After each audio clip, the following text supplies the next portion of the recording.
नमस्कार साथियों, आप सभी का एक बार फिर से मैं स्वागत करना चाहूँगा आर के स्टडी पॉइंट में। और जैसा कि आप सभी जानते ही हैं कि आर के स्टडी पॉइंट आपके लिए डेली बेसिस पे करंट अफेयर्स की वीडियो से लेके आता है, जिसमें आज हम बात करेंगे 8 मई 2022 के इम्पॉर्टेंट करंट अफेयर्स की, जिसका आपके हर प्रकार के कॉम्पिटिटिव एग्जाम में बहुत ज़्यादा इंपॉर्टेंट रोल होने वाला है। तो आइए शुरुआत करें दोस्तों डेली करंट अफेयर्स की इस वीडियो की, जिसका पहला सवाल हमारे सामने ये रहा। हाल ही में अंतर्राष्ट्रीय आहार निषेध दिवस ये कब मनाया गया है? ऑप्शन है 5 मई, 6 मई, 4 अप्रैल या इनमें से कोई नहीं। तो दोस्तों अंतर्राष्ट्रीय आहार निषेध दिवस जो है वो 6 मई को मनाया जाता है। अब मई में और कौन कौन से डेज मनाए जाते हैं ये भी आपको बता दें हम। 1 मई को मजदूर दिवस, इंटरनेशनल लेबर डे, महाराष्ट्र और गुजरात के स्थापना दिवस और विश्व हास्य दिवस के रूप में मनाया जाता है। और 2 मई को विश्व टूना दिवस के रूप में, 3 मई को विश्व प्रेस स्वतंत्रता दिवस के रूप में, 4 मई को अंतर्राष्ट्रीय अग्निशामक दिवस और कोयला खनिक दिवस के रूप में, और 5 मई को विश्व पुर्तगाली भाषा दिवस, मिडवाइफ के लिए अंतर्राष्ट्रीय दिवस और विश्व हाथ स्वच्छता दिवस के रूप में मनाया जाता है। दूसरे सवाल की बात करेंगे दोस्तों, तो दूसरा सवाल ये रहा कि हाल ही में फ्रांस में आगामी कांच मार्चे डू फिल्म में कौन सा देश आधिकारिक कंट्री ऑफ ऑनर होगा? ऑप्शन है इंग्लैंड, न्यूजीलैंड, इंडिया या इनमें से कोई नहीं। तो दोस्तों आपको बता दें कि फ्रांस में जो आगामी कांस मार्चेडो फिल्म में इंडिया जो है वो आधिकारिक कंट्री ऑफ ऑनर होने वाला है। तीसरे सवाल की बात करें तो हाल ही में किस राज्य ने फ्लिपकार्ट के साथ आपूर्ति श्रृंखला ऑपरेटरों का पूल बनाने के लिए समझौता किया है? ऑप्शन है झारखंड, पश्चिम बंगाल, ओडिशा या इनमें से कोई नहीं। तो दोस्तों आपको बता दें कि इस सवाल का जो सही जवाब है वो है पश्चिम बंगाल। अब कुछ और इम्पॉर्टेंट क्वेश्चन जिसके बारे में आपको पता होना चाहिए कि डोल उत्सव जो है ये पश्चिम बंगाल में मनाया जाता है। स्टूडेंट क्रेडिट कार्ड योजना भी पश्चिम बंगाल में लागू की गई है। रायगंज WS, महानंदा WS और सजना खली WS ये जो है पश्चिम बंगाल से रिलेटेड है। और जो कर्मई धर्मा योजना, कर्म साथी प्रकल्प योजना ये पश्चिम बंगाल में लागू की गई है। भारत की पहली जो एल्युमिनियम बॉडी हल्की मेट्रो ट्रेन का उद्घाटन भी कोलकाता में किया गया। और आधारभूत साक्षरता सूचकांक में जो पश्चिम बंगाल है वो सबसे नंबर 1 पे रहा है और बिहार जो है सबसे लास्ट में रहा है। 11वां राष्ट्रीय संस्कृति महोत्सव जो है वो बिहार पश्चिम बंगाल में ही लागू किया गया। और माँ योजना शुरू की, जो इसमें गरीब लोगों को जो है सिर्फ 5 रुपये में भोजन मिलेगा, ये पश्चिम बंगाल में लागू किया गया। और Buxa NP tiger reserve, Gorumara national park, Neora valley national park, Singalila national park, Sundarban NP और टाइगर रिजर्व और जो है जल्द पारा नेशनल पार्क, ये सारे जो है पश्चिम बंगाल से रिलेटेड हैं, वहीं पे पाए जाते हैं। चौथे सवाल की बात करें दोस्तों अब, तो हाल ही में आई रिपोर्ट के अनुसार भारत के किस राज्य में सर्वाधिक लिंग अनुपात दर्ज किया गया है? ऑप्शन है अंडमान निकोबार, अरुणाचल प्रदेश, लद्दाख या इनमें से कोई नहीं। तो दोस्तों आपको बता दें कि सबसे ज़्यादा जो लिंग अनुपात है वो लद्दाख में दर्ज किया गया है। आगे बढ़ें तो सांस्कृतिक विरासत को संरक्षित करने के लिए भारत के पहले सामुदायिक संग्रहालय का उद्घाटन भी लद्दाख में हुआ है। और भारत का जो पहला चलता फिरता सिनेमा घर है रोविंग सिनेमा हॉल, ये लेह में ही स्थापित किया गया है। और सिप्तुक गुड्स्टर जो फेस्टिवल है 2022 ये लद्दाख में मनाया गया। और हैमिस नेशनल पार्क भी जो है वो लद्दाख में आता है। पाँचवें सवाल की बात करेंगे अब, तो हाल ही में टोनी ब्रुक्स का 90 साल को उम्र में जो है निधन हुआ है वो कौन थे? ऑप्शन है वो एक फुटबॉलर थे, फार्मूला 1 ड्राइवर थे, क्रिकेटर थे या इनमें से कोई नहीं। तो दोस्तों टोनी ब्रुक्स जिनके 90 साल की उम्र में डेथ हुई है वो फार्मूला 1 ड्राइवर थे। छठे सवाल की बात करेंगे दोस्तों, हाल ही में फ्लिपकार्ट हेल्थ के जो है नए CEO कौन बने हैं? ऑप्शन है प्रशांत झावेरी, संगीता सिंह, सहस मल्होत्रा या इनमें से कोई नहीं। तो दोस्तों फ्लिपकार्ट हेल्थ के जो नए CEO हैं वो प्रशांत झावेरी बने हैं। अब यहाँ पे किस किस कंपनी के नए CEO बने उसके बारे पे जो है आइए एक नज़र डालते हैं। तो गूगल की नई सार्वजनिक नीति प्रमुख के रूप में जो है अर्चना गुलाटी को नियुक्त किया गया है। और जो federal reserve bank of New York के निदेशक मंडल के लिए अरविंद कृष्णा को चुना गया है। और आधिकारिक तौर पर अमेज़न के नए CEO जो है वो एंडी जैसी बनेंगे। और इंडिगो एयरलाइंस में ने जो है वेंकट रमणी सुमंत्रन को अपना निदेशक मंडल का अध्यक्ष चुना है। और आदित्य बिरला कैपिटल के विशाखा मुले को जो है अपना नया CEO चुना है।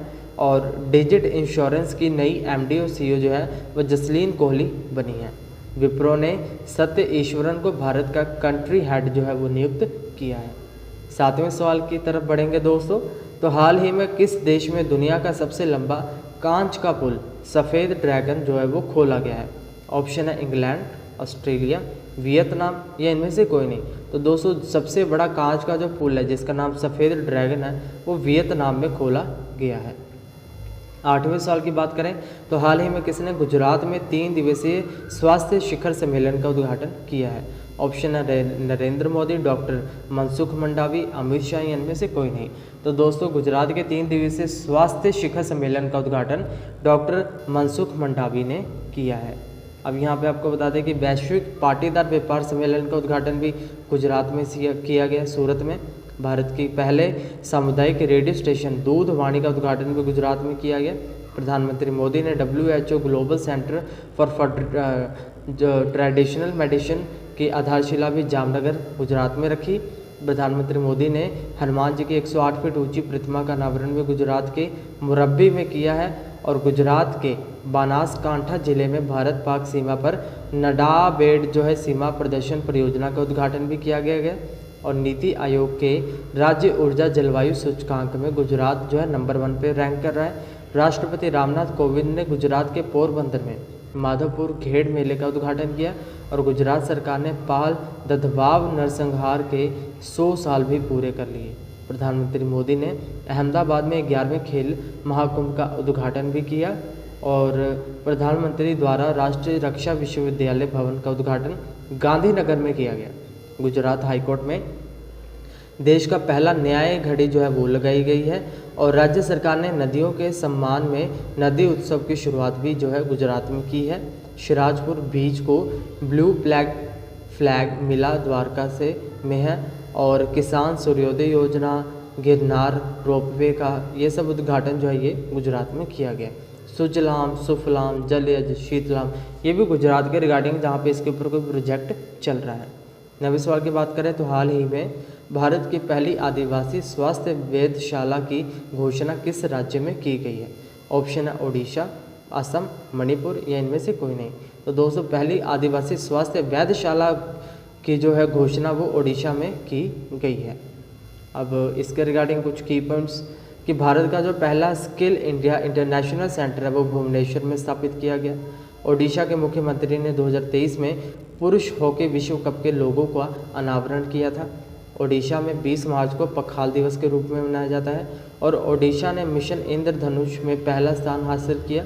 और युवाओं को प्रशिक्षण देने के लिए भारत का पहला अंतर्राष्ट्रीय कौशल केंद्र भुवनेश्वर में स्थापित किया गया। और ओडिशा के पहले आदिवासी मुख्यमंत्री जो हैं वो हेमानंद बिस्वाल का निधन हो चुका है। राज्य सरकार ने खाद्य सुरक्षा में सुधार के लिए WFP के साथ समझौता किया। ओडिशा के सबसे लंबे पुल टी सेतु का उद्घाटन भी कटक में किया गया है।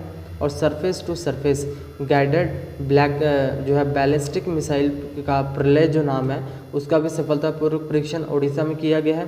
आपदा प्रबंधन को अनिवार्य विषय अर्बन गवर्नेंस इंडेक्स में सबसे नंबर 1 पे रैंक कर रहा है। स्वच्छ बिंदु सागर पहल, स्मार्ट हेल्थ कार्ड वितरण शुरू भी यहाँ पे किया गया है। और गरिमा नामक नई योजना की शुरुआत भी जो है वो यहाँ पे की गई है। इसी के साथ सुनावेड़ा, कोठागढ़, नलवन, वाईसिलपली, देवरीगढ़, गहिरमठ, WS और चिल्का लेके जो है ये ओडिशा में ही पाए जाते हैं। नुआखाई उत्सव, रज पर्व, चैत्र जात्रा उत्सव ये वहाँ के फेमस फेस्टिवल हैं। और जो है Rushikulya beach, golden beach, Venkatraipur, Noliasahi, tsunami ready घाषित यूनेस्को ने जो है अपनी बुक में शामिल कर लिया है। 10वें सवाल की बात करें तो हाल ही में किसने ट्रेनों में तस्करी रोकने के लिए ऑपरेशन तर्क चलाया है?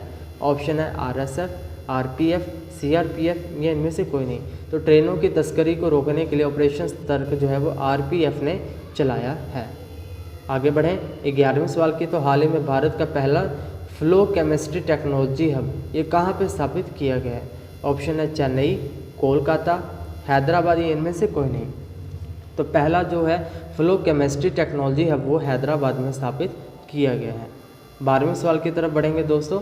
तो हाल ही में IAF ने के महानिदेशक के रूप में किसको नियुक्त किया गया है?